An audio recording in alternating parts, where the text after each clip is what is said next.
Hi, welcomes to Magathi's kitchen. இன்றைக்கி நம்ம onion samosa எப்படி பண்ணுறதுன்னு இந்த வீடியோவில் பார்க்க போகிறோம். அதுக்கு தேவையான இன்க்ரீடியன்ட் என்னென்னு பார்த்துடலாமா? ஃபர்ஸ்ட் ஒரு 200 கிராம் அளவுக்கு மைதா மாவு எடுத்து வச்சுக்கோங்க.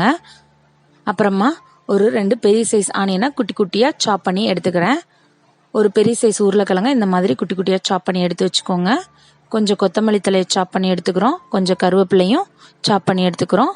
ஒரு 1/4 டேபிள் ஸ்பூன் மஞ்சள் தூள், 1/2 டேபிள் ஸ்பூன் சில்லி பவுடர் எடுத்துக்கிறோம். வாங்க எப்படி பண்ணலான்றதை இப்போ பார்க்கலாம். ஃபர்ஸ்ட்டு மைதா மாவில் 1 டேபிள் ஸ்பூன் அளவுக்கு ஆயில் விட்டு ஒரு 1/2 டேபிள் ஸ்பூன் அளவுக்கு உப்பு போட்டுக்கிட்டேன். நீங்கள் உங்களுக்கு தேவையான அளவுக்கு உப்பு போட்டு செக் பண்ணிக்கோங்க.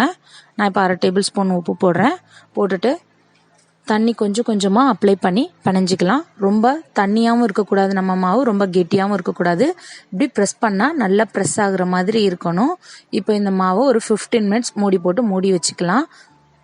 அப்போ தான் நல்லா கிறிஸ்பியான சமோசாவும் கிடைக்கும், ஷீட்டும் நல்லா மெலிசாக கிடைக்கும். இப்போ அடுப்பில் கடாயை வச்சு எண்ணெயை விட்டு இப்போ நம்ம கட் பண்ண ஆனியனை இதில் போட்டு ஃப்ரை பண்ணிக்கிறோம். இப்போ நம்ம ஸ்டஃப் ரெடி பண்ணிகிட்ருக்கோம். ஒரு 1/2 டேபிள் ஸ்பூன் அளவுக்கு உப்பு, கொஞ்சம் கருவேப்பிலையும் இதில் போட்டு லைட்டாக ஃப்ரை பண்ணிக்கோங்க. ரொம்ப வேகணும்னு அவசியம் இல்லை. இப்போ உருளைக்கிழங்கு இதில் சேர்த்துக்கலாம். நம்ம இதை திருப்பியும் ஆயிலில் தான் குக் பண்ண போகிறோம். ஸோ ஓரளவுக்கு வெந்திருந்தால் போதும், ஆஃப் குக்கிங் இருந்தால் கூட போதும். இப்போது மூடி போட்டு மூடி ஒரு 2 நிமிஷம் உருளைக்கிழங்குலாம் வேகிற அளவுக்கு மூடி வச்சு எடுத்துக்கிறோம். இப்போ லைட்டாக வெந்திருக்கும், ஆஃப் குக்கிங் இருந்தாலே போதும். அதனால தான் கொஞ்சமாக ஒரு 2 நிமிஷம் மட்டும் மூடி போட்டு மூடி எடுத்துக்கிட்டோம். இப்போ நம்ம இதில் சில்லி பவுடரும் மஞ்சள் தூளையும் சேர்த்துக்கலாம். சேர்த்துட்டு கொஞ்சம் மசால் ஸ்மெல் போகிற அளவுக்கு நல்லா ஃப்ரை பண்ணி எடுத்துக்கோங்க. இப்போ நம்ம கொத்தமல்லி தலையை போட்டு லைட்டாக ஃப்ரை பண்ணிவிட்டு லைட்டாக கிளறிட்டு நம்ம இறக்கிடலாம். இப்போ நம்மளுடைய ஸ்டஃப் ரெடி ஆயிடுச்சு. இப்போ நம்ம மாவை ஷீட் ரெடி பண்ண போகிறோம். அதுக்கு லைட்டாக மைதா மாவை அப்ளை பண்ணிவிட்டு நம்ம பிணைஞ்சி வச்சுருக்கிற மாவை நல்லா போட்டு உருட்டி எடுத்துக்கோங்க. நல்லா உருட்டிட்டு ஈவனாக ஒரே மாதிரி ஒரு 10 பார்ட்டாக நான் இதை கட் பண்ணுறேன். பாருங்கள், இந்த அளவுக்கு ஈக்குவல் பார்ட்டாக நான் கட் பண்ணிக்கிறேன். கட் பண்ணிட்டு இப்போ ஃபர்ஸ்ட்டு ஒரு உருண்டை எடுத்து நல்லா கொஞ்சம் மாவு அப்ளை பண்ணிவிட்டு லைட்டாக தேய்ச்சிக்கோங்க.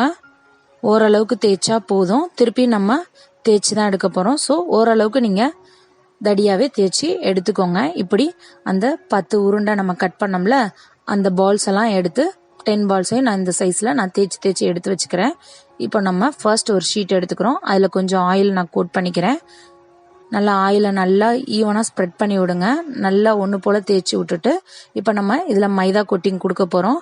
அந்த மைதா மாவை அப்படியே இதில் நல்லா தூவி விட்டுருவோம். இந்த மாதிரி நல்லா ஒன்று போல் ஈவனாக தூவி விடுங்க. தூவி விட்டுட்டு லைட்டாக ஸ்ப்ரெட் பண்ணி விட்டுக்கோங்க. அப்போ தான் நமக்கு ஷீட்டும் ஒட்டாமல் கிடைக்கும். இப்போது ஃபர்ஸ்ட் ஷீட்டை ரெடி பண்ணியாச்சு. இப்போ இது மேலே 2வது ஷீட் நான் வைக்கிறேன். வச்சுட்டு அகைன் ஆயில் கோட்டிங்கும் மைதா மாவு கோட்டிங்கும் கொடுக்க போகிறோம். இப்போ ஆயிலை நல்லா அப்ளை பண்ணிக்கோங்க. இந்த மாதிரி நல்லா அப்ளை பண்ணிக்கணும். இப்போ நம்ம லைட்டாக மைதாவை கோட் பண்ண போகிறோம். பாருங்கள், இந்த மாதிரி நல்லா ஆயில் அப்ளை பண்ணிவிட்டு மைதாவை கோட் பண்ணிக்குவோம். மைதா நல்லா கோட் பண்ணியாச்சு. இப்போ அகைன் ஒரு ஷீட்டை எடுத்து இது மேலே வைப்போம். இப்படி நல்லா கோட் பண்ணிங்கன்னா தான் ஷீட் நமக்கு ஒட்டாமல் பிரிஞ்சு அழகான கண்ணாடி லேயராக இருக்கிற மாதிரி ஷீட் கிடைக்கும். இப்போ லைட்டாக ஆயில் அப்ளை பண்ணிக்கிறேன். திருப்பி லைட்டாக மைதாவை தேய்ச்சிட்டு இப்போ உங்களால் எவ்வளோ தூரம் ஷீட்டை விரித்து தேய்க்க முடியுமோ அந்த அளவுக்கு விரித்து தேய்ங்க. ரொம்ப ப்ரெஸ் பண்ணி தேய்க்கக்கூடாது. இந்த மாதிரி மாவு அப்ளை பண்ணியாச்சு. இப்போ நம்ம கட்டையை வச்சு மெதுவாக தேய்க்கணும். ரொம்ப ப்ரெஸ் பண்ணி தேய்ச்சிட்டிங்கன்னா ஷீட் பிரிக்க வராது. ஸோ மெதுவாக நான் இப்போ தேய்ச்சிக்கிறேன். தேய்ச்சிட்டு நான் இப்போ நம்ம தோசைக்கல் அளவுக்கு நான் இப்போ தேய்ச்சிக்க போகிறேன்.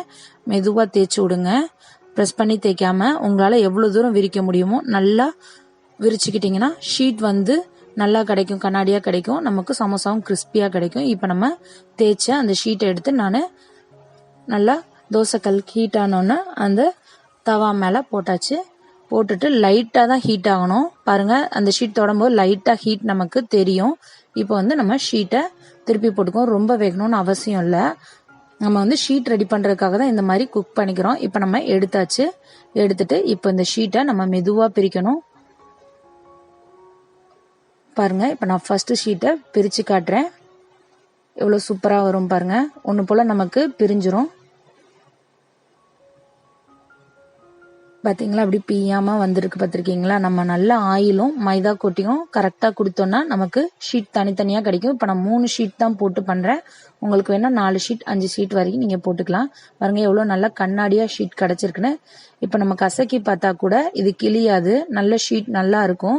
நீங்கள் எவ்வளோக்கு எவ்வளோ இந்த மாதிரி கண்ணாடியாக தேய்க்கிறீங்களோ அவ்வளோக்கு எவ்வளோ நமக்கு சமோசா நல்லா கிறிஸ்பியாக கிடைக்கும். இப்போ அடுத்த ஷீட்டையும் நான் பிரித்து காட்டுறேன் பாருங்கள். நமக்கு பிய்யாமல் ஒன்று போல் நல்லா கிளியாமல் கிடைக்கும்.